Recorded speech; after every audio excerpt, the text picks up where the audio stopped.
오늘은 대강절 4주입니다. 그래서 촛불을 4개를 켰고 5일 뒤에 성탄절이 있습니다. 우리들이 가장 기뻐하고 찬양해야 될 성탄절에는 우리를 구원하기 위해서 이 땅에 오신 예수님을 환영하는 마음으로 촛불을 5개를 켜고 예배를 드리겠습니다.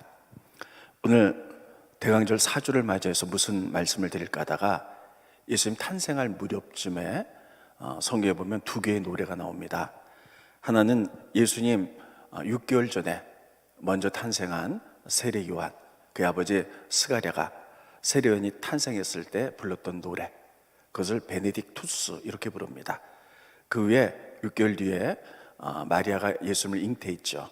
그래서 마리아가 예수님을 잉태한 다음에 불렀던 기쁨의 노래, 마리아의 노래, 마니피칸, 이 2가지에 대해서 여러분들에게 말씀을 전하도록 하겠습니다. 예수님이 이 땅에 오시기 전에 6개월 전에 죄기를 예비하라고 하나님께서는 세례 요한을 먼저 보내셨습니다. 근데 세례 요한의 탄생의 얘기는 다음과 같습니다. 그의 아버지 스가랴, 그리고 그의 어머니는 엘리사벳인데 2 사람 다 제사장 집안의 자녀들입니다. 그들은 흠도 없고 의로운 사람들이었다. 성경에 그렇게 기록하고 있어요. 스크린을 보십니다.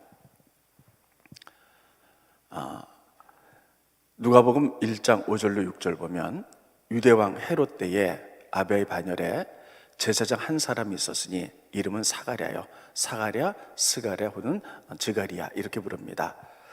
그는 제사장 반열이었고요. 그의 아내 아론의 자손, 이름은 엘리사벳. 엘리사벳도 아론의 자손이기 때문에 제사장 반열의 부부들입니다. 이 2 사람이 하나님 앞에 의인이었고 주의 모든 계명과 규례대로 흠이 없이 행하더라. 아주 굉장히 믿음의 사람이었더라. 그런데 그 다음에 보면 이렇게 기록하고 있습니다. 나 그들이 나이가 많았는데 자녀가 없더라. 이렇게 성경이 기록하고 있습니다. 그 얘기는 뭐냐면 이스라엘 나라에서 자녀가 없다는 것은 희망이 끊겼다는 이야기예요. 그들은 믿음으로 바로 섰지만 나이가 많았지만 희망이 없었다. 그것은 곧 영적으로 이스라엘 민족을 상징해주고 있습니다. 그들은 제사장 국가로 부름받고 그리고 신실하게 살았지만 소망이 없고 희망이 다 끊어진 그런 시대였다라는 것이에요. 로마의 지배를 받았고 착취를 당했고 그래서 그들은 굉장히 힘든 세월을 살아갔습니다.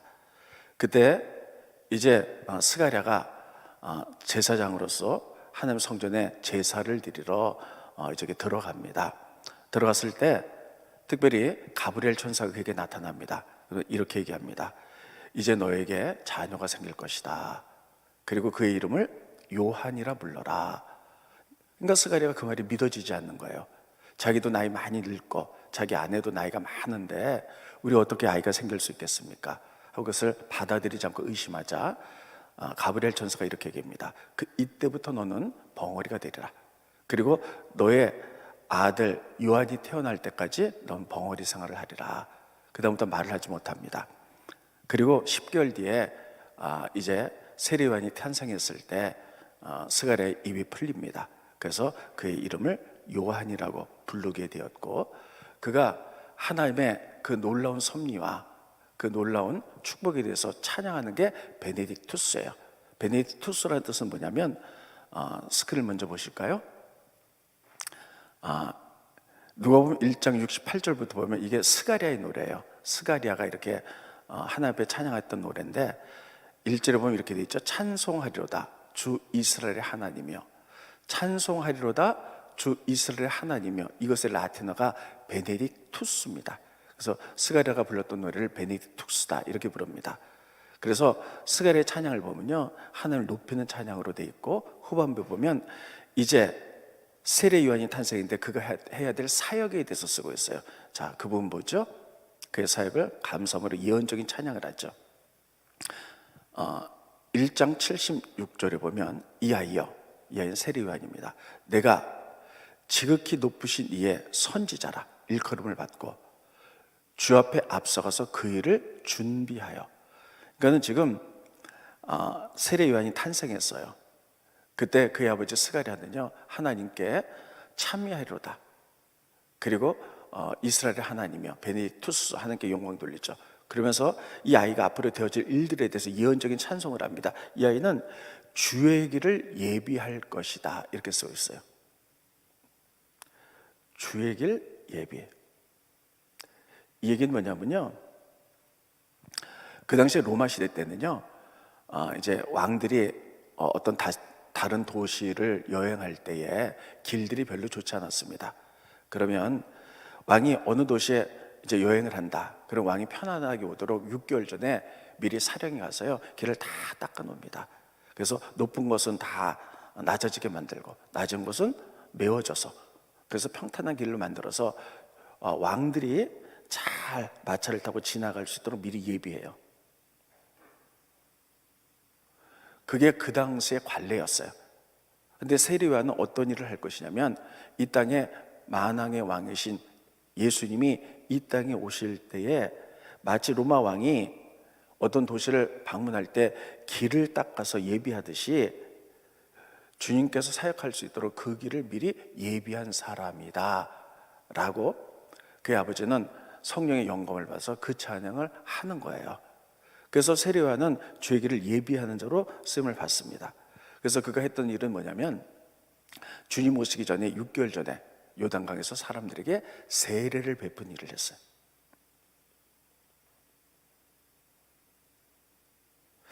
자, 그런데 우리는 기억해야 될 것은요, 요한이 요단강에서 세례를 베풀었죠.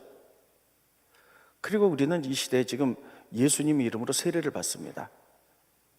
그런데 요한의 세례와 예수님의 세례는 다르다는 거예요. 여러분, 요한의 세례와 예수님의 세례가 어떻게 다른가는 특별히 사도행전에 잘 나타나고 있습니다. 먼저 설명을 하고 그리고 여러분들이 성경을 보도록 하겠습니다. 사도 바울이 에베소를 방문했습니다. 선교행할 때 에베소를 방문했을 때 교회가 하나 세워졌어요. 근데 교회가 굉장히 연약해서 한 12명 정도밖에 모이지 않습니다. 그래서 바울이 그들에게 가서 묻습니다. 너희가 세례를 받았느냐? 근데 네, 세례를 받았습니다. 누구 세례를 받았느냐? 요한의 세례를 받았다는 거예요. 그래? 그러면 성령을 안 하니까 성령에 대해서는 들어보지도 못했습니다. 예수님이 주는 세례가 무엇인지 알지 못합니다. 그래서 그들에게 예수 그리스도에서 증거하죠. 그래서 그들이 성령의 도우심으로 예수님을 믿게 됩니다. 그래서 우리가 구원 받겠습니다 하고 세례를 받죠. 이것이 바로 예수님의 세례예요. 그래서 그들이 12명쯤 돼서 에베소의 교회가 더 강력하게 되었다, 이런 것이 사도행전에 쓰여져 있습니다. 그래서 사도행전에 보면 요한의 세례와 예수님의 세례가 정확히 구별되어서 쓰고 있는데, 요한의 세례는요, 회개하는 세례예요. 죄사함 받는, 회개하는 세례. 그리고 예수님의 세례는 뭐냐면 구원받은 후에 그것에 대한 외적인 표시, 보내 세례예요. 전혀 다릅니다. 자, 스크린 보시죠. 아볼로가 고린도에 있을 때에 바울이 윗지방으로 다녀 에베소에 와서 어떤 제자들을 만나 이르되 너희가 믿을 때 성령 받았느냐? 이르되 아니라 우리는 성령의 계심도 듣지 못하였노라. 바울이 이르되 그러면 너희가 무슨 세례를 받았느냐? 대답하되 요한의 세례입니다. 요한의 세례는요, 예수님 오시기 전에 주의 길을 예비하기 위해서 회개시키는 세례였어요. 그 세례만 받았다는 거예요. 그러니까 그들은 예수님이 누군지 알지도 못했어요. 구원에 대해서는 알지 못했어요. 바울이 이르되 요한이 회개의 세례를 베풀며, 요한이 주는 것은 회개의 세례만 한 거죠. 베풀며 백성이 말하되 내 뒤에 오신 이를 믿으라 하였으니 이는 곧 예수라 하거늘 그들이 듣고 예수 이름으로 세례를 받았어요. 자, 예수님의 이름으로 세례를 받죠. 이 예수님의 세례 받는 것은 뭐냐면 내가 예수님이 나의 구세주입니다. 그래서 내 죄가 용서받고 구원받았습니다. 구원받은 것의 표시가, 외적인 표시가 세례예요. 그 세례를 받았으니 바울이 그들에게 안수하며 성령이 그들에게 임하심으로 방언도 하고 예언도 하니 모두 12사람쯤 되니라. 우리가 에베소 교회를 자세히 보면요, 요한의 세례와 예수님의 세례가 구별되어 납니다. 요한은 예수님의 사역을 잘 하실 수 있도록 미리 와서 주의 길을 예비했는데 사람들에게 회개시키는 세례를 베풀었어요. 이러면서 우리가 그렇잖아요. 회개하지 않으면 우리들이 주님을 구세주를 영접할 수 없죠. 그리고 그 예수님이 오셔서요, 그들에게 구원에 대한 세례를 베푸셨어요. 그래서 구원받았던 표시로 그들이 외적인 표시로 세례를 받죠. 그래서 예수님 세례는 구원의 세례예요. 근데 아무튼 스가랴는 자기 아들이 태어난 다음에 베네딕특스 그 노래를 부릅니다. 찬미하리로다 주 이스라엘 하나님이여, 쭉 찬양한 다음에 이 아이가 태어나서 해야 될 사역들에 대해서 쓰고 있는데 주의 길을 예비할 것입니다.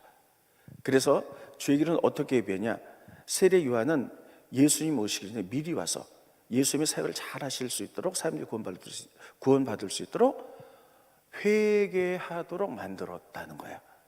이게 바로 세례 요한의 세례였어요. 그래서 세례 요한은 사람들을 요단강에서 회개를 시켰는데 회개의 내용은 다음과 같습니다. 스크린 보시죠. 여러분, 회개는요 따르였습니다. 삶이 변화되는 것이다. 우리가 어떤 죄에 대해서 하나님 잘못했습니다 하고 뉘우치는 것, 이건 참회예요. 그래서 뉘우쳐서 그래서 삶이 변화하는 게 회개예요. 근데 세례 요한은 회개시켰는데 사람들을 삶을 변화시키는 회개를 했다는 거예요. 대답하여 이르되 옷 두 벌 있는 자는 옷 없는 자에게 나눠줄 것이고, 삶이 그렇게 변화된다는 거예요. 먹을 것이 있는 자도 그렇게 할 것이니라 하고, 세리들도 세리를 받고자 하여 와서 이르되 선생님 우리는 무엇을 하리이까 하매 이르되 부과된 것 외에는 거두지 말라 하고. 그러니까 세리들이 의도적으로 더 많은 세금을 걷어서 자기네들이 착복했죠. 이제 그렇게 하지 말으라는 거예요. 뉘우침으로 끝나지 말고 너희들이 이렇게 삶이 변해야 된다는 거예요. 군인들이 또 물어 이르되 우리는 무엇을 하리까 하매 이르되 사람에게서 강탈하지 말며. 그 당시에는 무력의 시대였어요. 그래서 군인들이 많은 힘이 있었는데 특히 로마 군인들이 힘을 가지고 사람 것을 뺏었죠. 그렇게 하지 말고 거짓으로 고발하지 말고 밟는 급료로 족한 줄로 알아. 삶이 변해야 된다는 거예요. 여러분, 이렇게 세례 요한은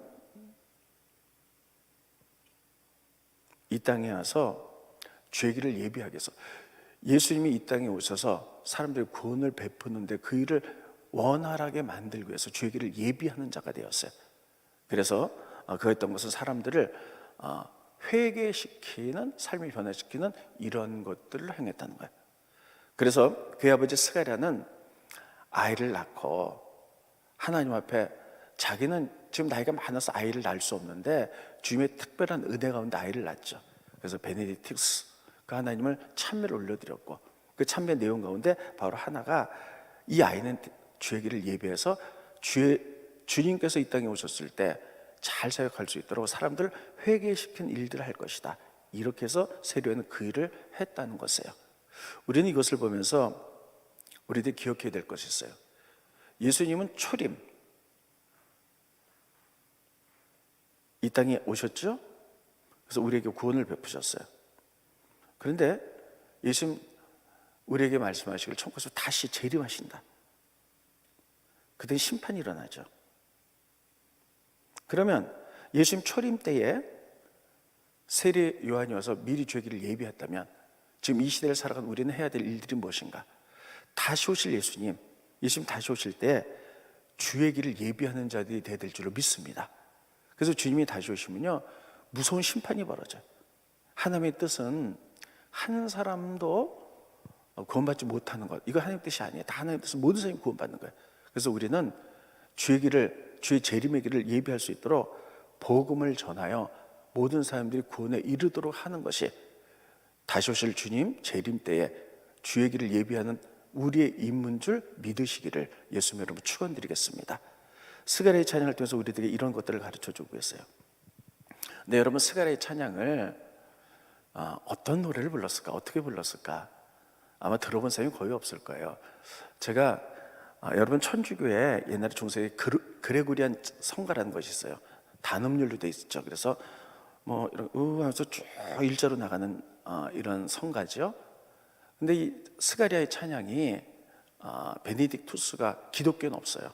그래서 여러분들에게 조금 한 번 더 경험시키기 위하여 제가 인터넷을 찾아봤더니 천주교에는 그레고리안 성가식으로 베네딕투스가 있어요.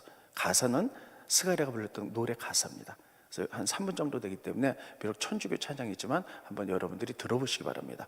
네, 들어보세요. 베네딕투스입니다. 한번 따로 뵙죠. 베네딕투스. 네, 스가랴, 지가리아가 스가랴입니다. 네. 단음으로 돼서 쭉 이렇게 돼서 이스라엘의 하느님 찬미 받으소서. 주는 당신 백성을 찾아颂扬하시고 당신 종 다윗 가문에서 능하신 구세주를 우리에게 일으키시오. 당신의 거룩한 예언자들의 입으로 옛부터 말씀하신 대로 우리 원수들에게서 또 우리를 미워하는 사람들 손에서 우리를 구원하시리이다. 우리 조상들에게 자비를 베푸시고 거룩한 당신 계약을 안히 잊으시려 우리에게 주시기로 우리 조상 아브라함에게 맹세하신 대로 우리 원수들 손에서 구원하시오. 오전에서 겁없이 성덕과 의덕으로 우리 모든 날에 주를 섬기게 하심이로다. 아기야 너 주전하신 이의 예언자 되리니 주의 선구자로 주의 길을 닦아 죄사함의 구원을 주의 백성에게 알리리라. 이는 하느님이 자비를 베푸심이라. 떠오르는 태양이 높은 데서 우리를 찾아오게 하시고 어둠과 죽음의 그늘 밑에 앉아있는 이들을 비추시며 우리의 발을 평화의 길로 인도하시리라. 영광이 성부와 성자와 성신께 처음과 같이 이제와 항상 영원히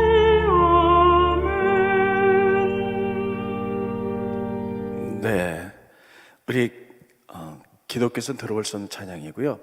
이것이 성경에 사가랴로 되어 있고 또 이것이 스가랴, 지가리아 여러 가지 이렇게 해석에 따라서 이름이 다양하게 불립니다. 아무튼 이 베네딕투스는요, 여러분들이 중세의 그레고리안 성가를 들어보셨을 거예요. 아주 단음률로 쭉 돼 있죠. 그래서 찬미하라 이렇게 올라가다가 쭉 단음으로 되다가 이렇게 내려가는, 이게 반복되는 아주 단순한 노래입니다. 아무튼 이 베네딕투스를 지가리아, 사가랴, 또 스가랴 이렇게 부르는 그의 아버지가 이렇게 찬양을 했어요. 이게 베네딕투스입니다. 두 번째는 마리아의 찬양이에요. 예수님이 마리아가 요셉과 정혼을 했죠. 그런데 가브리엘 천사가 나타나서 이렇게 얘기합니다.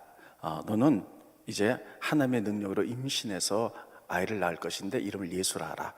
그랬더니 저는 남자를 모르는데요. 네, 성령이 너에게 임하리니 넌 그렇게 될 것이다. 그러니까 주의 말씀이 이루어지이다. 그래서 마리아가 처녀의 몸으로 임신을 합니다. 그 이제 그 아이가 예수님이죠.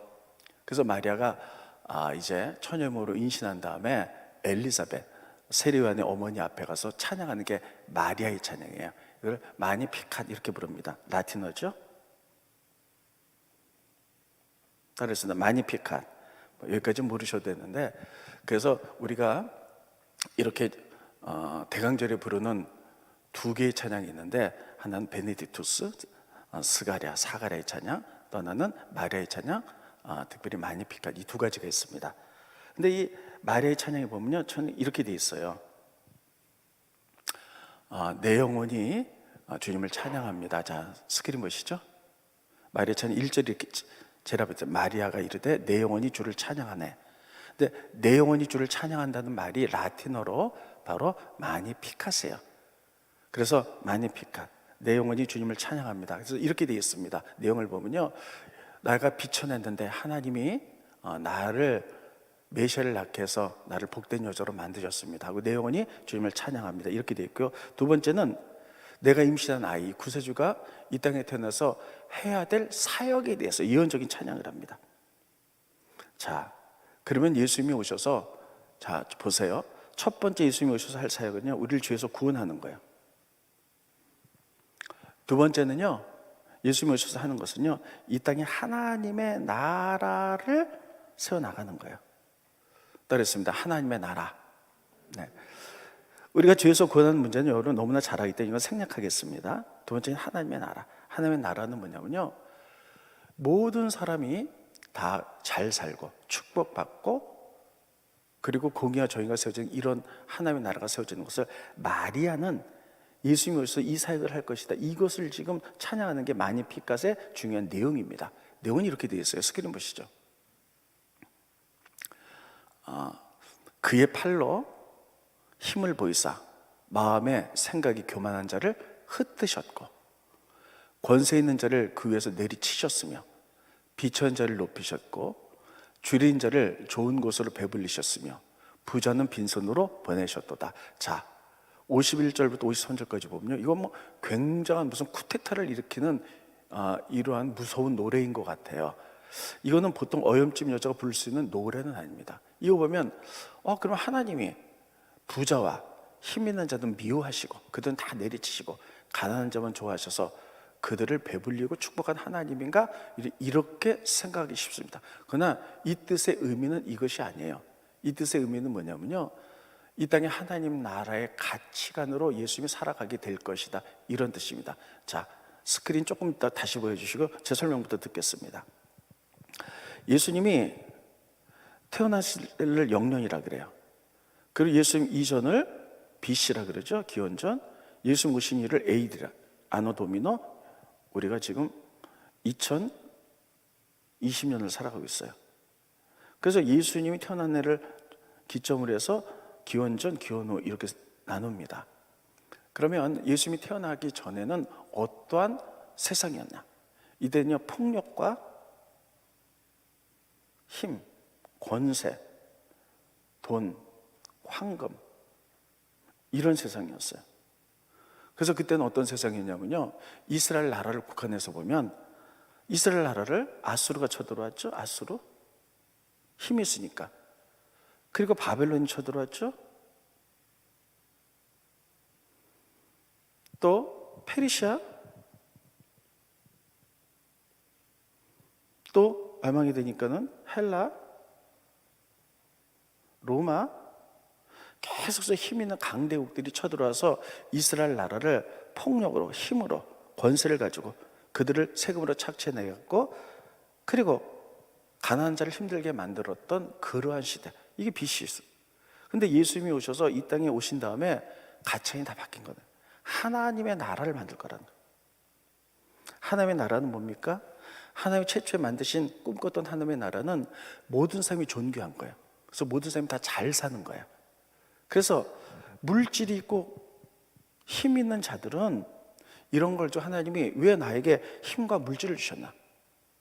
그래서 그것을 가지고 가난한 자에게 나눠주고 축복의 통로가 되어서, 그래서 모든 사람이 잘 살 수 있도록 만들어는 이러한 세상을 만들 거라는 거. 이게 기독교의 가치관, 하나님 나라의 가치관이에요. 그래서 마리아는 임신한 다음에 하나님 앞에 마니피캇으로 영혼을 찬양했고, 두 번째는 예수님이 오셔서 해야 될 사역, 첫째 죄에서 구원하며, 두 번째 하나님 나라로서 사람들의 가치관을 바꿀 거다. 그래서 자, 스크린 다시 보여주세요. 아까 거. 네. 이 얘기를 보면요, 마음이 교만하고 권세 있는 자를 교회에서 내리쳤다는 얘기는 하나님의 말씀의 가치관으로 그들을 스스로가 그 힘과 권력과 능력이 있으면 그것을 가지고 단순을 착취해서 자기만 잘 살았던 이 가치관을 무너뜨려 내리쳐서 그들이 축복의 통로가 되어서 그것을 통해서 간사를 섬기고 연약한 자를 섬기고 이런 세상을 만들어질 것이며, 예수님이 그런 것들을 가르치겠다는 거예요. 그런 것 삶으로 살아내겠다는 거예요. 이거 줄인 자에게 좋은 것으로, 또 부자는 하나님이 너에게 왜 물질을 주셨냐, 너만 잘 먹고 잘 살아는 것이 아니라 가난한 자를 섬기고 축복의 통로가 되라. 이런 하나님의 나라의 가치관을 예수님이 온 다음에 예수님이 그런 걸 할 거라는 거예요.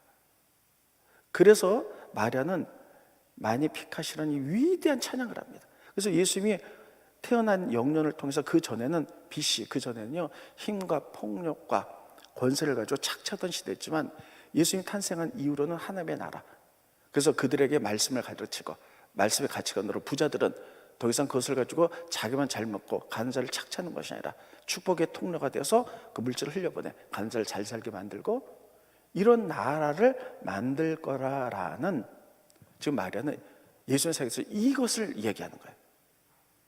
실제로 예수님이 이 땅에 오셔서 우리가 성경에 보면요 죄에서 십자가에서 구원하신 게 첫 번째고, 두 번째 예수님 사역을 보면요 하나님의 나라, 이런 정의와 공의의 나라에 대해서 예수님이 이 사역을 중점적으로 하셨어요. 그래서 예수님이 사역을 시작할 때 그 제일 먼저 했던 것이 뭡니까? 나사렛 회당에 가셨어요. 그래서 회당에서 성경을 읽으셨죠. 그 제일 먼저 했던 사역이에요. 이사야서 61장 마니피카스에 마리아가 했던 노래와 똑같은 사역을 합니다. 그래서 이것을 내가 이미 이루었다, 내가 오므로 말미암아 그 전의 시대는 전혀 다른 시대가 메시아를 통해서 이루어질 것이다, 이렇게 선포하십니다. 스크린 보시죠. 네, 이게 지금 누가복음 4장 18절에 보면 예수님이 첫 번째 사역을 시작하실 때 나사렛에서 회당에서 성경을 읽으실 때 이사야서 61장을 읽으시면서 이 일을 하겠다는 거예요. 주의 성령이 내게 임하셨으니 가난한 자에게 복음을 전하게 하시려고 내게 기름을 부으시고 나를 보내사 포로된 자에게 자유를, 눈먼 자를 다시 보게 함을 전파하며 눌린 자를 자유롭게 하고.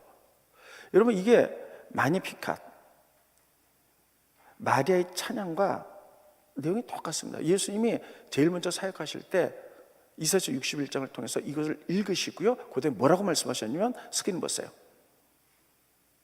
이에 예수께서 그들에게 말씀하시되 이 글이 오늘 너희에게 응하였느니라. 나는 이 일을 위하여 왔다는 거예요. 응하였다. 앞으로 응할 것이 아니라 너에게 이미 이 말씀의 가치관이 너에게 선포됐다는 거예요. 너는 이것을 받고 깨닫고 그렇게 살게 될 것, 이게 하나님의 나라라는 거예요. 예수님의 사역의 시작이 이렇게 시작하셨어요. 물론 첫 번째는 죄사함이에요. 구원이에요, 우리를. 두 번째, 이 땅에 하나님의 나라의 사역. 그러시면서 그분의 마지막 사역은 뭐냐? 그분이 부활하시고 승천하실 때 그분이 끝까지 40일 동안 부활하신 제자들에게 보이시면서 했던 것은 뭐냐면요, 하나님 나라 일을 끝까지 말씀하시고 천국 가셨어요. 스크린 보시죠. 사도행전 1장 3절에 보면 그가 고난을 받으신 후에 또한 그들에게 확실한 많은 증거로서 친히 살아계심을 나타내시사 40일 동안 그들에게 보이시며 하나님 나라 일을 말씀하시니라. 하나님 나라 일, 새로운 가치관이죠. 그래서 우리는 이것을, 예수님이 태어난 것을 영년이라고 하죠. 그래서 예수님의 BC와 AD로 나뉘죠. 이 나누는 예수님이 탄생한 이 정점의 가치관의 나누는 기준이 뭐냐는 거예요. 첫째는 예수님이 이 땅에 오셔서 우리를 구원하셨고, 두 번째는 이제 말씀의 가치관으로 돌아가서 우리가 어떻게 살아서 새로운 세상이 이 땅에 올 것, 예수님 때문에 올 것에 대해서 새로운 가르침을 이렇게 보여주시는 거예요.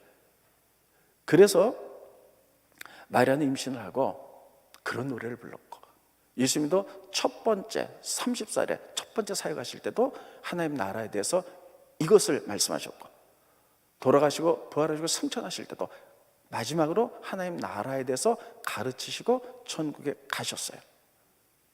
그래서 여러분, 우리가 성탄절에 부르는 마니 피칸, 이 노래는 제가 마니피카스를 좀 찾아봤어요. 노래를 여러분께 들려드리려고. 근데요, 개신교에서도 이 마니피카스 있어요. 근데 껍데기만 있어요. 주로 1절 마니피카스. 그러니까 이제 내 영혼이 마리아가 주님을 찬양합니다. 나를 예수님을 잉태하게 하셔서 빛의 자를 높이셨습니다. 이것만 찬양해. 마니피카스 이것만 나요. 이건 껍데기고요. 그 당시에 예수님이 오셔서 해야 될 사역에 대해서는 하나도 찬양이 없어요.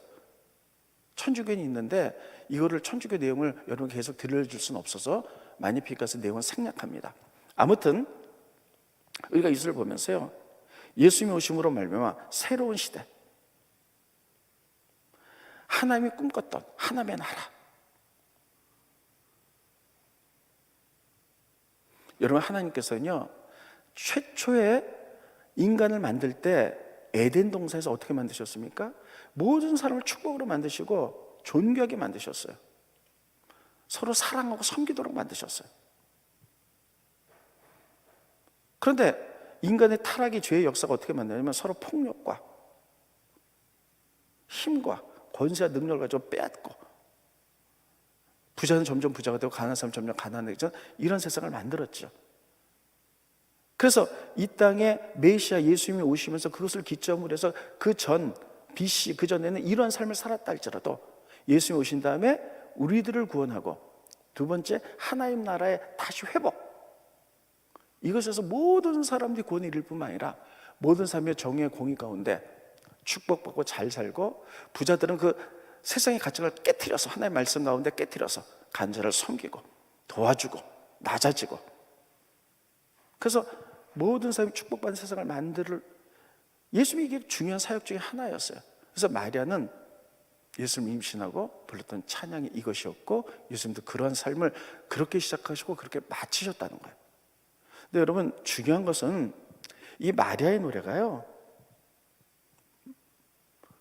누가 불렀던 노래냐? 우리가 구약에 보면 한나라는 여인이 있죠. 한나가 불렀던 노래랑 내용이 똑같습니다. 한나. 제가 지금은 찾아보지 않겠어요. 집에 가서 3일상 찾아보세요. 한나가 아기를 낳지 못했어요. 그래서 하나님 앞에 막 엎드려서 막 기도할 때에 엘리 제사장을 통해서 네가 사무엘을 낳게 될 것이다 하고 사무엘을 낳았잖아요.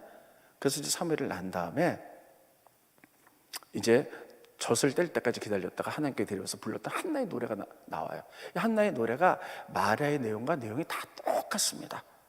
그러면 한나는 왜 이런 노래를 불렀을까? 그것은 뭐냐면, 한나는 어떤 시대 사람입니까? 사사기 시대 사람. 사사기는 어떤 시대예요?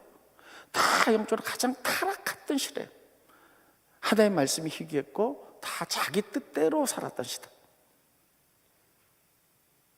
말할 것도 없어요. 그 당시에 사사 보면요, 위대한 일도 했지만 사사가 보면 주로 여러분 많은 첩을 얻어서 뭐 아이를 70명을 낳고 막 이런 데만 관심이 많이 있었어요. 이런 시대 때 한나가 불렀던 노래가 바로 그 새로운 시대, 사무엘을 통해서 나라의 기틀을 새로 잡잖아요. 그래서 사무엘이 와서 이런 가치관을 바꿀 것이라는 거예요. 그래서 이 땅에 하나님의 나라를 만들 그런 노래를 부른 게 한나의 노래고요. 이 한나의 노래를 계속해서 갖고 와서 불렀던 게 마리아의 노래입니다. 마니피카시예요. 이것을 통해서 깨닫는 것은 뭐냐면, 한나도 그랬고 타락한 사사기 시대에 새로운 하나님의 나라가 탄생하기를. 왜 이런 나라가 있었습니까? 왜 이렇게 타락했습니까? 이제 말씀의 가치관으로 돌아가서 그냥 하나님만 믿고 예배드리고 기도하고 나만 잘 사는 거 끝나서는 안 된다는 거예요. 하나님 꿈꿨던 세상은, 하나님의 나라는 어떤 것인가? 한나는 그것을 알았고 이 노래를 사무엘을 통해서 이루기를 원했고, 마리아도 그것을 알았고, 그래서 예수님이 탄생한 이후로 가치관, 말씀의 가치관, 따르시는 말씀의 기반.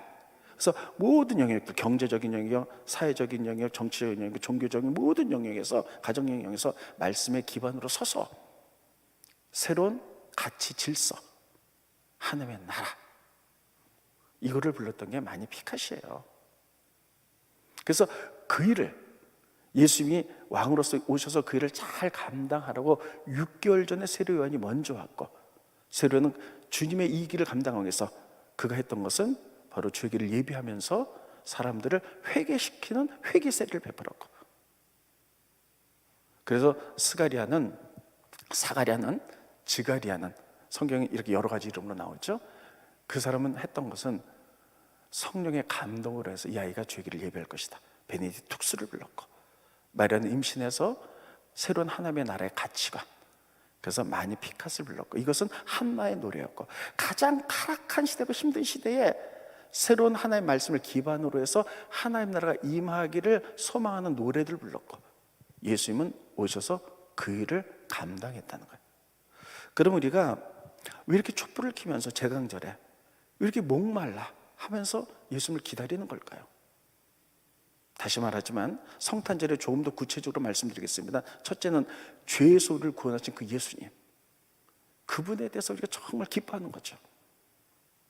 두 번째는 우리가 죄에서 구원받았지만 내가 만약에 10살에 중생 체험을 했다. 그럼 만약에 80살까지 산다. 그럼 70년 동안 뭐 구원한 예수님만 찬양하는 게 아니에요.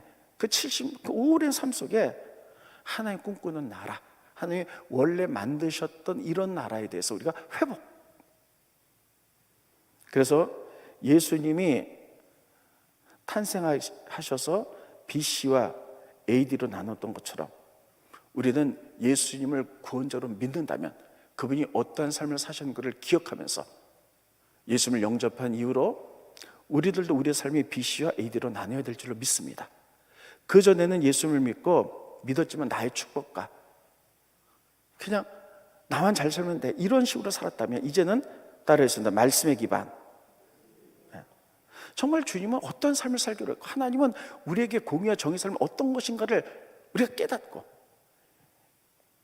마리아가 찬양했던 것처럼 예수님이 삶이 바뀌었던 것처럼 이렇게 삶이 바뀌는 것. 그래서 태초에 하나님이 만들었던 그 나라, 그 하나님의 나라, 모든 사람이 평등하고 모든 사람이 다 잘 살고, 하나님이 우리에게 힘과 능력과 물질을 주셨던 그것을 가난한 자에게 베풀며 모든 사람이 다 공평하게 잘 살아가는 하나님의 나라, 이것을 우리들이 말씀의 기반 위에서 성탄절에 깨달아서 우리가 이것을 기점으로 그전엔 BC를 살았다면 앞으로는 AD를 살아갈 수 있는, 이렇게 결정할 수 있는 여러분과 제가 되시기를 예수님의 이름으로 축원드리겠습니다. 이것이 바로 성탄절의 대강절의 의미입니다. 오늘 본 말씀은요, 굉장히 어렵게 들리는 말씀일 수도 있겠습니다. 그러나 제가 그동안에 몇 년 동안 계속했던 말씀이고요, 가장 중요한 것은 이제는 우리가 예수 믿고 구원받았다, 이거는 신앙의 끝이 아니고 이제 시작일 뿐이에요. 그래서 이제 어떻게 하고 살 것인가, 말씀을 기반으로 해서 예수님께서 어떤 사역을 하셨는가, 그 타락한 시대에 한나는 어떤 나라를 꿈꾸며 사매를 낳고 어떤 노래를 불렀고, 마리아도 그렇고, 그래서 예수님이 태어나서 BC와 AD로 나눴던 것처럼 우리 예수 믿고 구원받았다면 그 전의 삶은 BC로 우리가 넘기고 앞으로 AD로 어떻게 살아갈 것인가, 이것을 꿈꾸며 하나님 나라를 꿈꾸며 살아가는 여러분과 제가 되시기를 예수님의 이름으로 축원드리겠습니다. 그렇기 때문에 우리를 하나님께서는 하나님의 꿈이요 소망이라 우리를 그렇게 부르는 겁니다. 기도하겠습니다.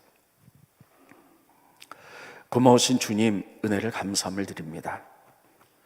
예수님이 탄생할 때에 사가랴의 찬양, 베네딕투스, 그리고 또 마리아의 찬양, 마니피카스에 대해서 말씀을 들었습니다. 하나 우리가 기억해야 될 것은 세례요한이 주의 길을 예비하기 위하여 이제 회개의 세례를 베풀었던 것처럼 이제 다시 오실 주님을 우리가 바라보면서 우리들이 이 땅에 주의 길을 예비하기 위하여 무슨 일을 해야 될까 생각해보며 복음을 전하며 삶의 변화를 전한 저희들이 될 수 있도록 축복하여 주시옵시며, 특별히 이제 예수님이 오심으로 말미암아 BC와 AD로 나눴던 것처럼 마리아가 예수님을 잉태하고 새로운 하나님의 나라의 도래와 말씀의 가치관의 변화에 대해서 이제 노래했던 것처럼 그것이 한나의 노래고, 타락한 시대 때 불렀던 사람들의 노래, 이 땅에 하나님 나라여 임하시옵소서, 하나님 나라에 도래하시옵소서, 말씀의 기반 위에 우리가 서게 하시옵소서, 새로운 가치관으로 이 땅에 하나님 나라를 세우게 축복하여 주시옵소서 불렀던 노래였던 것처럼 우리가 예수 믿고 단순히 구원받은 걸로 끝나지 않게 하게 하시고, 그 모든 것들은 BC로 넘기고 이제 새로운 AD로 넘어가서 우리를 통하여 이 땅에 공의와 정의 하나님을 세워가는 우리들이 그 사역을 감당할 수 있도록 축복하여 주시옵소서. 예수님의 이름으로 간절히 기도하옵나이다. 아멘.